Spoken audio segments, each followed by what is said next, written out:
The easiest person in the world to manipulate is not necessarily the weakest person in the room. Sometimes it is the smartest person. Sometimes it is the most successful person. Sometimes it is the man who looks confident, speaks loudly, and seems completely in control.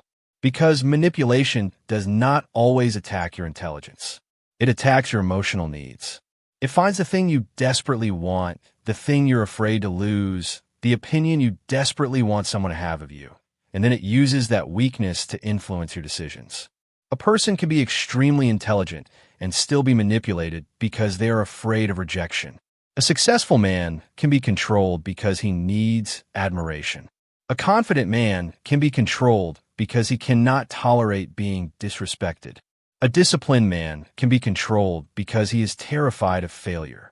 The person who understands this becomes much harder to influence because they stop asking only, "What is this person trying to make me do?" and start asking a much more important question, what part of me is making their influence possible? That question changes everything. Because the one trait that makes you extremely difficult to manipulate is not aggression, intelligence, emotional coldness, or the ability to read minds. It is the ability to tolerate discomfort without immediately trying to escape it. Think about how most manipulation works. Someone ignores you, and you become anxious, so you chase them. Someone criticizes you, and you feel threatened, so you become defensive. Someone threatens to leave, and you become afraid, so you accept behavior you normally wouldn't accept. Someone gives you approval, and you become attached to receiving more. Someone withdraws affection, and you change your behavior to get it back. The manipulator doesn't always need to control your thoughts. They only need to control the discomfort you're trying to escape. If they can make you uncomfortable enough, you will often control yourself for them. You will send the message. You will apologize when you don't need to. You will agree when you disagree. You will reveal information you intended to keep private. You will abandon a boundary. You will accept an unfair deal. You will explain yourself for 20 minutes. Not because someone physically forced you, but because you couldn't tolerate the emotional pressure of doing nothing. And this is why emotional tolerance is such a powerful form of psychological armor. Imagine someone sends you a message designed to provoke jealousy. Maybe they casually mention another person. Maybe they suddenly become distant. Maybe they post something they know you'll notice. Your first emotional reaction might be jealousy, anger, or insecurity.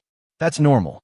The mistake is believing that because you feel something, you must immediately act on it. You don't. Emotion is information, not an instruction. You can feel jealousy without sending a jealous message. You can feel anger without becoming aggressive. You can feel rejection without begging. You can feel uncertainty without demanding reassurance. You can feel disrespected without immediately starting a war. That gap between feeling and action is where your freedom lives. The manipulator needs you to close that gap as quickly as possible. They want you to react while the emotion is high, because emotional reactions are easier to predict. A calm person becomes harder to control because the manipulator cannot easily determine what the emotion will make them do. And notice what this means. Becoming harder to manipulate doesn't require becoming emotionless. In fact, trying to eliminate emotion can make you weaker because you begin suppressing the very information that could help you understand yourself. The goal is not to feel less. The goal is to obey your emotions less blindly. You can listen to anger without letting anger drive the car. You can listen to fear without letting fear make the decision. You can listen to attraction without letting attraction destroy your standards. You can listen to loneliness without allowing loneliness to choose your relationships. This is where self-awareness becomes more powerful than any manipulation technique. If you know what makes you desperate, you know where someone can control you. If you know what makes you angry, you know what someone can use to provoke you. If you know what makes you seek approval, you know what someone can withhold to control you. If you know what you're afraid of losing, you know what someone can threaten. Your weaknesses become much less dangerous when you can see them clearly. Imagine a man who desperately needs to be liked. Someone notices it and begins using approval as currency. When he behaves the way they want, they praise him. When he disagrees, they become cold. Eventually, he learns the pattern. He doesn't consciously think, "I'm being manipulated." He simply starts adjusting himself to regain approval. Now imagine another man who enjoys being liked but doesn't depend on it. Someone becomes cold because he disagrees with them. He notices the change. He may dislike it, but he doesn't immediately chase their approval.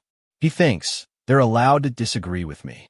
Suddenly, the manipulation loses its leverage. The other person can still be disappointed. They can still leave. They can still criticize him. But they cannot easily control his decisions through emotional punishment. That is the difference. Your goal is not to become someone nobody can affect. That's impossible. You should be affected by reality. You should care about people you love. You should consider consequences. You should be capable of changing your mind when evidence changes. The goal is to become someone whose decisions cannot easily be hijacked by emotional pressure. And one of the best ways to build that ability is to practice doing nothing when you feel an urgent need to react. Not forever, just long enough for the emotional intensity to fall.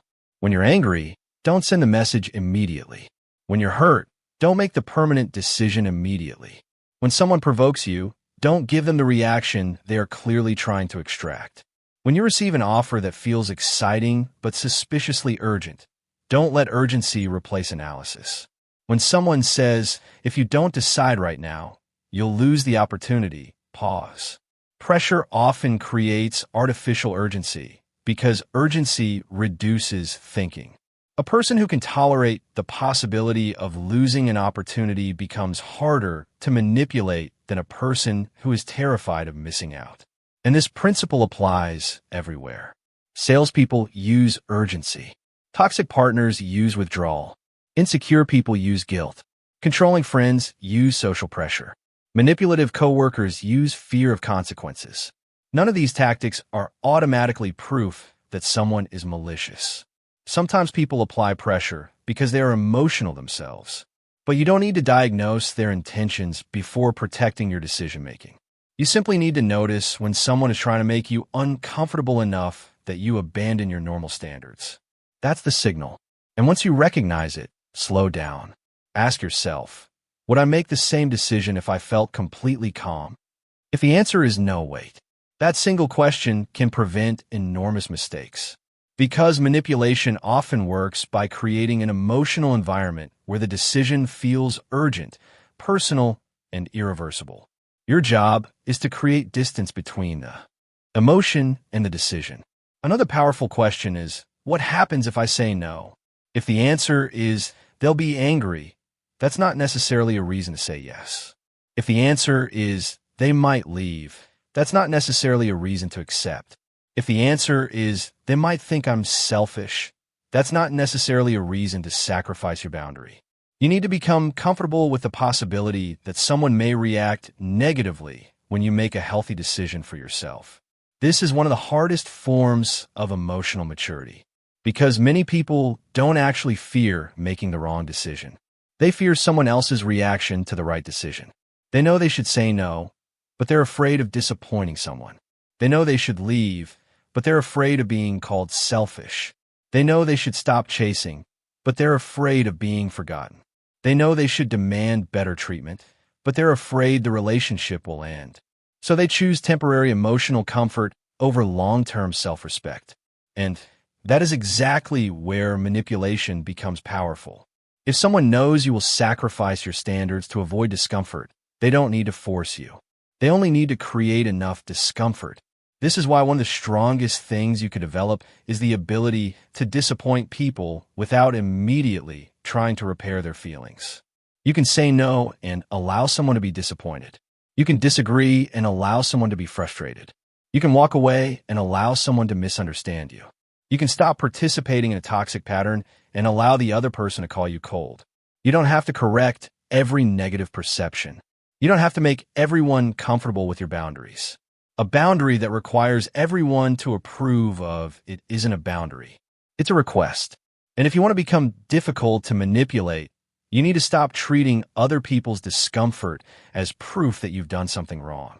Sometimes their discomfort simply means they didn't get what they wanted from you. That's all. And once you understand that, guilt loses some of its power. You can still have empathy. You can still care. You can still ask yourself whether you were unfair. but you stop automatically assuming that someone's disappointment means you should change your decision. This is also why manipulators often target people who over-explain. Every explanation creates another opening. You say, "I can't do this because I have work." They respond, "But it won't take long."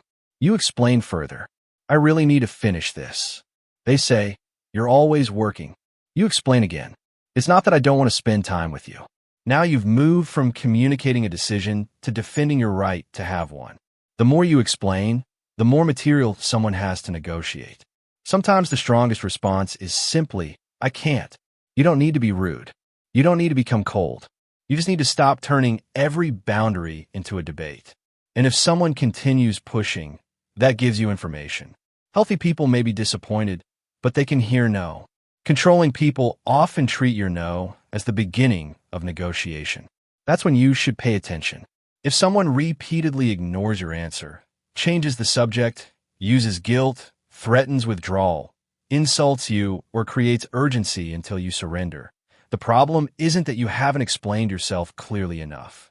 The problem is that they don't respect the answer. And explaining yourself more won't necessarily solve that. A stronger response is repetition. "I understand, but my answer is still no." Calmly, without anger, without a long speech. That's psychological strength. And if they leave because of that boundary, let them leave. You cannot build healthy relationships by teaching people that persistence eventually defeats your boundaries. The same principle applies to romantic relationships. Attraction can make people irrational because it activates one of the strongest emotional needs humans have, the desire to be chosen. When you desperately want someone to choose you, you become vulnerable to every signal they send. A message makes you happy. Silence makes you anxious. Attention feels like validation. Distance feels like rejection. You start analyzing everything. You become obsessed with whether they are pulling closer or farther away. And now the other person's behavior is controlling your emotional state. This doesn't mean you shouldn't care about attraction. It means you shouldn't make another person's interest the measurement of your value. Someone can reject you and still be wrong for you. Someone can desire you and still be unhealthy for you. Someone can admire you and still not deserve access to you. Someone can dislike you and still teach you something valuable. Their reaction is information, is not your identity. Once you separate those two things, you become much harder to control. And there's a deeper level to this. You must become willing to lose what is not aligned with you. That's the ultimate psychological defense. If you believe you cannot lose someone, they have enormous leverage. If you believe you cannot lose the opportunity, the seller has leverage. If you believe you cannot lose the relationship, the other person has leverage. If you believe you cannot lose someone's approval, their opinion has leverage. But when you become capable of saying, "I would prefer to keep this, but I will survive without it," your entire psychology changes. You negotiate differently. You love differently. You work differently. You walk away differently. You become calmer because your survival no longer depends on one specific outcome. This doesn't mean becoming indifferent to everything. It means developing enough internal stability that loss is painful without being catastrophic. You can care deeply and still remain free. That is the trait. Not coldness, not cruelty, not manipulation. Freedom, the ability to say, "I want this, but I don't need it badly enough to betray myself for it." That sentence alone can protect you from an enormous amount of psychological pressure. Because every manipulative situation eventually asks you to trade something. Your standards for approval, your boundaries for affection, your judgment for urgency, your dignity for acceptance, your peace for temporary connection. And your job is to decide what you're unwilling to trade. That is why self-respect is not just feeling good about yourself. Self-respect is having a line inside you that remains intact even when crossing it would temporarily make your life easier. Anyone can maintain standards when everything is going well. The real test comes when keeping your standards costs you something. When saying no might make someone leave. When walking away means being alone. When refusing the deal means losing money. When admitting the truth means losing your image. When staying silent means someone may misunderstand you. Those are the moments that reveal whether your values are real. And every time you tolerate discomfort instead of betraying your standards, you strengthen that internal line. You become more difficult to manipulate because you have fewer buttons that other people can press. Not because you don't have emotions, but because your emotions no longer have automatic authority. And that is what you should practice. The next time you feel an intense urge to react, wait. The next time someone pressures you, slow down. The next time you want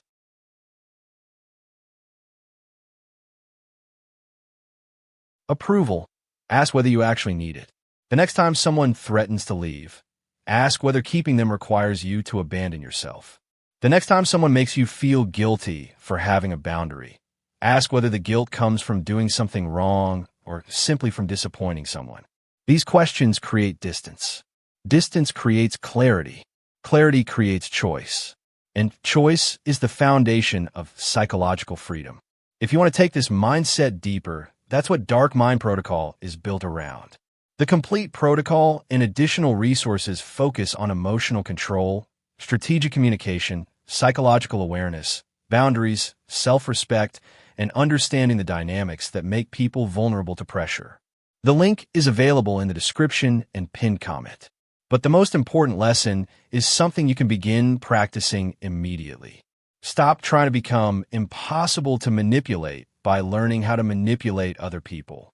Become difficult to manipulate by becoming difficult to separate from yourself. Know what you believe. Know what you value. Know what you will tolerate. Know what you are willing to lose. Know what triggers you. Know where you seek approval. Know where fear controls you.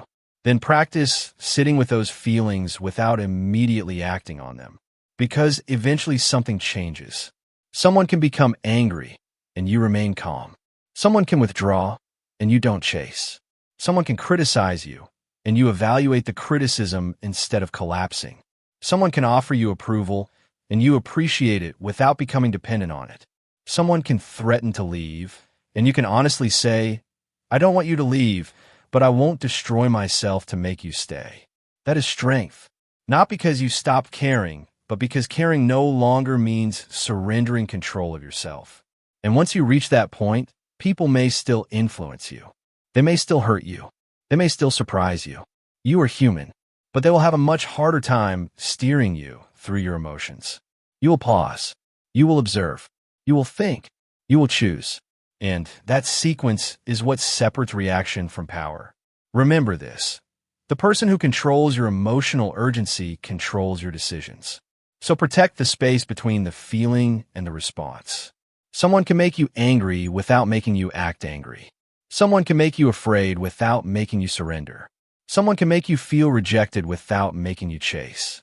Someone can make you feel guilty without making you apologize for having standards. Someone can make you feel uncertain without making you rush. You don't need to become colder. You need to become steadier. You don't need to care less. You need to need less. And when you no longer need approval, immediate reassurance, guaranteed outcomes, or permanent access to the people you love, manipulation becomes dramatically harder. Because the greatest psychological defense is not knowing every trick someone might use against you. It is knowing that even if they try, you are willing to tolerate the discomfort of saying no. You are willing to walk away. You are willing to wait. You are willing to be misunderstood. You are willing to lose something rather than lose yourself. And when a man develops that ability, he becomes difficult to control not because he controls everyone around him, but because he finally controls the one person who matters most, himself.